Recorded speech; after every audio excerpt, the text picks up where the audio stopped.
ಕರ್ನಾಟಕ ಬಂದ್ ಹೋರಾಟದಲ್ಲಿ ಪ್ರತಿಭಟನೆಯ ಕಿಚ್ಚು ಹೆಚ್ಚಾಗ್ತಾ ಇದೆ. ಮುಂಜಾಗ್ರತೆಯಾಗಿ ರೈಲ್ವೆ ಸ್ಟೇಷನ್ಗೆ ಬಂದೋಬಸ್ತ್ ಅನ್ನು ಒದಗಿಸಲಾಗಿದೆ. ಹೆಚ್ಚಿನ ಪೊಲೀಸ್ ಸಿಬ್ಬಂದಿ ನಿಯೋಜಿಸಿ ಬಿಗಿ ಭದ್ರತೆಯನ್ನ ಕೂಡ ನೀಡಲಾಗಿದೆ. ಯಾವ ರೀತಿಯಾಗಿದೆ ಪೊಲೀಸ್ ಭದ್ರತೆ ಅನ್ನೋದನ್ನ ನೋಡ್ತಾ ಇದ್ದೀರಿ. ಕೇಂದ್ರ ವಿಭಾಗ ಮತ್ತು ಪಶ್ಚಿಮ ವಿಭಾಗದಲ್ಲಿ ಮಾತ್ರ ಹೆಚ್ಚಿನ ಪೊಲೀಸ್ ಬಂದೋಬಸ್ತ್ ಅನ್ನ ನಿಯೋಜನೆ ಮಾಡಲಾಗಿದೆ. ಸಂಘಟನೆಯ ಪ್ರಮುಖರ ಮನೆ ಬಳಿಯೇ ಪೊಲೀಸರು ಅಲರ್ಟ್ ಕೂಡ ಆಗಿದ್ದಾರೆ. ಹಿಂದಿನ ಬಾರಿ ಕನ್ನಡ ಪರ ಸಂಘಟನೆಗಳ ಹೋರಾಟದಲ್ಲಿ ನಾಮಫಲಕ ಪುಡಿ ಮಾಡಿದ್ರು. ಸೊ ಈ ಬಾರಿ ಆ ರೀತಿಯಾದಂತಹ ಯಾವುದೇ ಅಹಿತಕರ ಘಟನೆಗಳು ನಡೆಯದಂತೆ ಎಚ್ಚರಿಕೆಯನ್ನ ಕೂಡ ವಹಿಸಲಾಗಿರುವಂಥದ್ದು.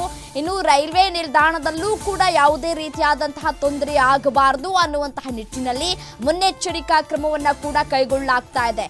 ಮೆಜೆಸ್ಟಿಕ್ನ ರೈಲ್ವೆ ನಿಲ್ದಾಣವನ್ನ ಮುತ್ತಿಗೆ ಹಾಕ್ತೀವಿ ಅಂತ ಹೇಳಿ ಎಚ್ಚರಿಕೆಯನ್ನ ಕೂಡ ಕೊಡಲಾಗಿತ್ತು. ಆ ಎಚ್ಚರಿಕೆಯ ಬೆನ್ನಲ್ಲೇ ಪೊಲೀಸ್ ಇಲಾಖೆ ಎಚ್ಚೆತ್ತುಕೊಂಡಿದೆ. ದೃಶ್ಯದಲ್ಲೂ ಕೂಡ ಗಮನಿಸ್ತಾ ಇದ್ದೀರಿ. ಹೆಚ್ಚಿನ ಬಿಗಿ ಭದ್ರತೆಯನ್ನ ನೀಡಲಾಗಿದೆ. ಪೊಲೀಸ್ ಸಿಬ್ಬಂದಿಯನ್ನ ನಿಯೋಜಿಸಿ ಬಿಗಿ ಭದ್ರತೆಯನ್ನ ಕೂಡ ಕೈಗೊಳ್ಳಲಾಗಿದೆ. ರೈಲ್ವೆ ನಿಲ್ದಾಣದಲ್ಲಿ ಎಂದಿನಂತೆ ರೈಲುಗಳು ಕೂಡ ಸಂಚಾರವನ್ನ ಮಾಡ್ತಾ ಇದ್ದಾವೆ. ಜನರು ಕೂಡ ರೈಲ್ವೆ ಸೇವೆಯನ್ನ ಕೂಡ ಬಳಸ್ಕೊಳ್ತಾ ಇದ್ದಾರೆ. ಸೊ ಹಾಗಾಗಿ ಜನಸಾಮಾನ್ಯರು ಕೂಡ ತಮ್ಮ ತಮ್ಮ ಊರಿಗೆ ಪ್ರಯಾಣವನ್ನ ಮಾಡ್ತಾ ಇದ್ದಾರೆ. ಸೊ ಹಾಗಾಗಿ ಯಾವುದೇ ತೊಂದರೆ ಆಗಬಾರದು ಜನಸಾಮಾನ್ಯರಿಗೆ ಅಂತ ಹೇಳಿ ಹೆಚ್ಚಿನ ಭದ್ರತೆಯನ್ನ ಕೂಡ ನೀಡಲಾಗಿದೆ. ಟೌನ್ ಹಾಲು, ಮೈಸೂರು ಬ್ಯಾಂಕ್ ಸರ್ಕಲ್, ಮೆಜೆಸ್ಟಿಕ್ ಭಾಗದಲ್ಲಿ ಖಾಕಿ ಕೂಡ ಅಲರ್ಟ್ ಆಗಿದೆ. ಕಮಿಷನರ್ ನೇತೃತ್ವದಲ್ಲಿ ಪಶ್ಚಿಮ ವಿಭಾಗದ ಹೆಚ್ಚುವರಿ ಪೊಲೀಸ್ ಆಯುಕ್ತರಿಂದ ಭದ್ರತೆಯನ್ನು ಕೂಡ ಒದಗಿಸಲಾಗಿದೆ.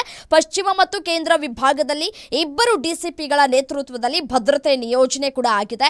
4 ಮಂದಿ ಎಸಿಪಿ ಸೇರಿದಂತೆ 11 ಮಂದಿ ಇನ್ಸ್ಪೆಕ್ಟರ್ಗಳು ಕೂಡ ಫೀಲ್ಡ್ಗೆ ಇಳಿದಿದ್ದಾರೆ.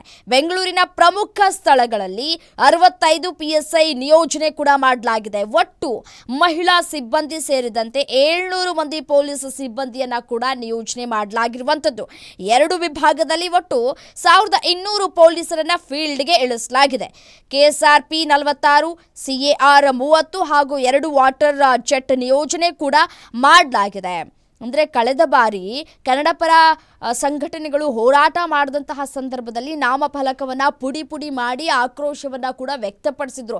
ಈ ಬಾರಿ ಆ ರೀತಿಯಾದಂತಹ ಯಾವುದೇ ರೀತಿಯಾದಂತಹ ಅಹಿತಕರ ಘಟನೆಗಳು ನಡೆಯದಂತೆ ಪೊಲೀಸ್ ಅಧಿಕಾರಿಗಳು ಎಚ್ಚರಿಕೆಯನ್ನು ಕೂಡ ವಹಿಸಿದ್ದಾರೆ. ಬಲವಂತವಾಗಿ ಬಂದನ್ನು ಮಾಡಿಸಿದ್ರೆ ಶಿಸ್ತು ಕ್ರಮದ ಎಚ್ಚರಿಕೆಯನ್ನು ಕೂಡ ಕೊಡಲಾಗಿದೆ.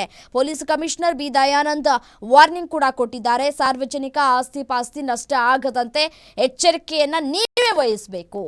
ಏನಾದರೂ ಹೆಚ್ಚು ಕಡಿಮೆ ಆಗಿ ಆ ರೀತಿಯಾದಂತಹ ಘಟನೆಗಳು ಜರುಗಿದ್ರೆ, ಸಾರ್ವಜನಿಕ ಆಸ್ತಿ ಪಾಸ್ತಿ ನಷ್ಟ ಆದರೆ ಅದಕ್ಕೆ ನೀವೇ ಭರಿಸಬೇಕು, ನೀವೇ ಹೊಣೆಗಾರರು ಅಂತ ಹೇಳಿ ಸಂದೇಶವನ್ನು ಕೂಡ ರವಾನೆ ಮಾಡಲಾಗಿದೆ.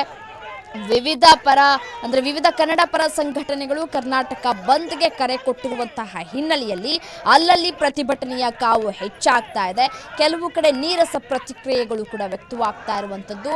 ಬಸ್ ಸಂಚಾರ ಎಂದಿನಂತೆ ನಡೀತಾ ಇದೆ. ಆಟೋ ಅದೇ ರೀತಿಯಾಗಿ ಗೂಡ್ಸ್ ವಾಹನಗಳು ಕೂಡ ಸಂಚಾರವನ್ನು ಮಾಡ್ತಾ ಇದ್ದಾವೆ. ಅಂಗಡಿ ಮುಂಗಟ್ಟುಗಳು ಕೂಡ ಓಪನ್ ಆಗಿದ್ದಾವೆ. ಎಂದಿನಂತೆ ವಹಿವಾಟುಗಳು ಕೂಡ ನಡೀತಾ ಇದೆ. ಯಾವುದೇ ರೀತಿಯಾದಂತಹ ತೊಂದರೆಗಳಾಗ್ತಾ ಇಲ್ಲ.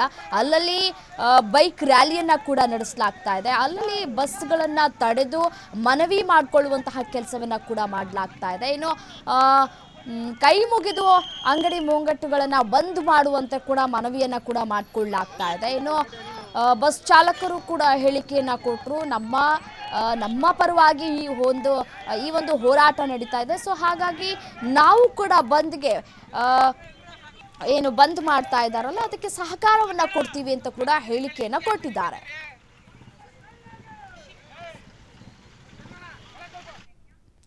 ಬಂದ್ಗೆ ಪ್ರತಿಷ್ಠಿತ ಮಾಲ್ಗಳ ಸಂಪೂರ್ಣ ಬೆಂಬಲ ಸಿಗ್ತಾ ಇದೆ. ಮಾಲ್ಗಳ ಅಕ್ಕಪಕ್ಕ ಪೊಲೀಸ್ ಬಿಗಿ ಬಂದೋಬಸ್ತ್ ಅನ್ನು ಒದಗಿಸಲಾಗಿದೆ.